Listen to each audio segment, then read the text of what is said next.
यह कलिकाल कठिन उर्गारी, पाप परायण सब नर नारी। आज कलिकाल एक नाम है। हमको तो लगता है कि सतयुग से लेकर झगड़ा चलता रहता है और झगड़ा स्वार्थ में होता है ना।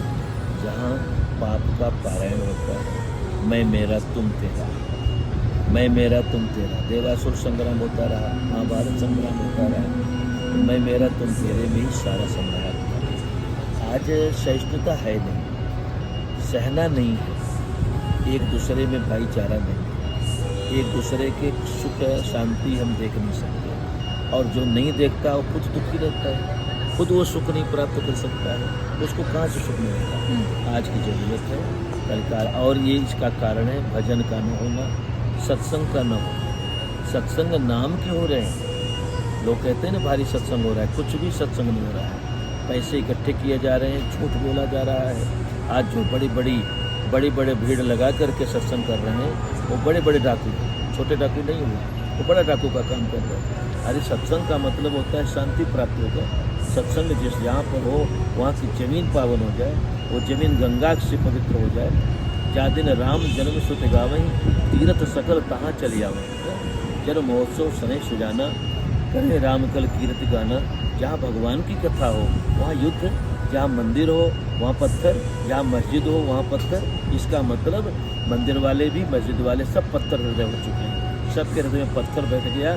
न तो भगवान दिखाई दे रहे हैं, न अल्लाह दिखाई दे रहे हैं। और ये अल्लाह नहीं, इनके पास अल्लाह आने वाले हैं, इनके पास भगवान आने वाले हैं। बिल्कुल झगड़ा झंझट से अलग हो करके। और अगर झगड़ा का है, कोई किसी को मारेगा तो दूसरा कल उसको मारेगा, कोई उसको मारने का व्यापार करेगा तो वो कल परिणाम तक भुगतेगा।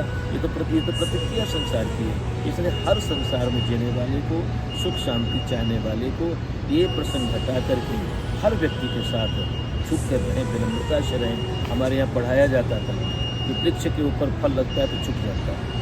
अरे आप और हम ज्ञानी हो गए, सत्संगी हो गए, भजनानंदी हो गए तो झुक जाए। हम पुजारी हो गए तो झुक जाएं, हम जो है तो मौलवी साहब हो गए तो हम झुक जाएं, झुक के चले, हाथ जोड़ के चले। ये जीव हम जन्म क्यों लिए? जीव के कल्याण के लिए। अगर हम पशु हैं, दूसरे को लात चलाते रहे तो हमको मनुष्य कहने का हक कहाँ है? मनुष्य क्यों कहा जाए हमको? मनुष्य का अर्थ होता है दूसरे का उपकार करना, दूसरे को उठाना, भोजन नहीं किया उसको भोजन कराना। आज हमारे समाज से, हमारे देश से दिखावटी तो बड़े लंगर चलने लगे, दिखावटी तो बड़े बड़े भंडारे होने लगे, दिखाने के लिए बड़े बड़े काम होने लगे। लेकिन सचमुच में जिसको ज़रूरत है, जिसकी आवश्यकता है, वहाँ पर वो प्राप्ति हो नहीं पा रही है, वहाँ पर सत्कार्य हो नहीं रहे हैं। और देख लो इस तरह का कुकर्म संसार में छाया चला जा रहा है। ये सिर्फ नाम का अभाव और जीव के अंदर में कर्तृत्वाभिमान, अभिमान, मैं का जो अभिमान है, मैं ये कर दूंगा, मैं ये कर दूंगा, कुछ नहीं कर रहे। 10-20 साल की उम्र है, पत्थर चला के पत्थर खाओ, और इसके बाद अपने सड़ो, जाकर पशु पक्षी बनो। ऐसा न कर करके हर प्राणी को एक दूसरा, चाहे वो जाति हो, बिरादर हो, परिचय का हो, अपरिचय का हो, लड़का हो, लड़की हो, पशु हो, पक्षी हो, वहाँ तक भी हमारा सत्संगी का मतलब होता है, मौलवी साहब का मतलब होता है। हर बैठ करके बिगड़ रहा है। आज क्या कहाँ लड़के बिगड़ गए, लड़के पत्थर चला रहे हैं तो बड़ा क्यों नहीं खड़ा होता है? बड़ा सामने खड़ा के बच्चों को क्यों नहीं डांटता? बच्चा अगर सांप पकड़ने जाए तो उसको डांटते हो कि नहीं डांटते हो? तो पत्थर चलाना, सांप को पकड़ना हुआ कि नहीं हुआ? आग लगाना हुआ कि नहीं हुआ? आग में बच्चा जाए तो माँ बाप बचाने जाते हैं, और आज समाज को आग में ढोकने वाले को माँ बाप उकसाते हैं। इसलिए संसार का विनाश होता चला जा रहा है। इसका परिणाम कभी किसी पक्ष के लिए अच्छा नहीं होगा।